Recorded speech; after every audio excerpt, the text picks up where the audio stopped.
Anies Baswedan semakin santer maju sebagai capres di Pilpres 2024. Manuver politik Anies pun terbilang lincah. Dalam waktu 1 minggu Anies telah berkunjung ke 2 DPP partai politik. Nasdem telah mendeklarasikan Gubernur DKI Jakarta Anies Baswedan sebagai bakal calon presiden, capres, untuk Pilpres 2024. Ketua DPP PDIP, Puan Maharani, menyinggung soal kecukupan untuk bisa mengusung seseorang menjadi capres. Perlu satu aturan kesiapan dan kecukupan untuk mengusung seseorang atau calon untuk masuk kontestasi tersebut. Itu merupakan salah satu proses demokrasi dinamika berdemokrasi, kata Puan di kawasan Monas, Jakarta Pusat, Sabtu, 8 Oktober 2022. Sebagai informasi, butuh 20% kursi di DPR agar partai politik atau gabungan partai politik bisa mengusung capres-cawapres. Nasdem sendiri memiliki 10,26% kursi di DPR hasil pemilu 2019 lalu. Kembali ke Puan.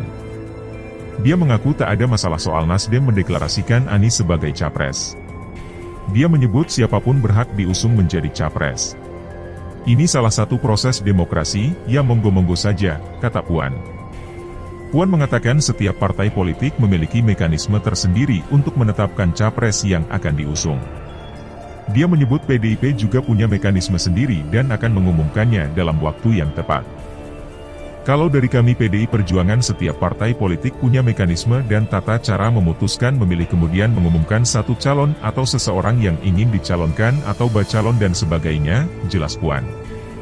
Bagi kami PDIP proses demokrasi itu setiap partai memiliki timing kemudian momentum sendiri, kemudian bisa mengumumkan atau memilih seseorang pada waktunya dan tentu saja bagaimana kemudian bisa maju atau masuk dalam kontestasi 2024 ya, sambung Puan. Pengumuman itu disampaikan langsung oleh Ketua Umum Partai Nasdem Surya Paloh di Nasdem Tower, Jakarta Pusat, Senin 3 Oktober.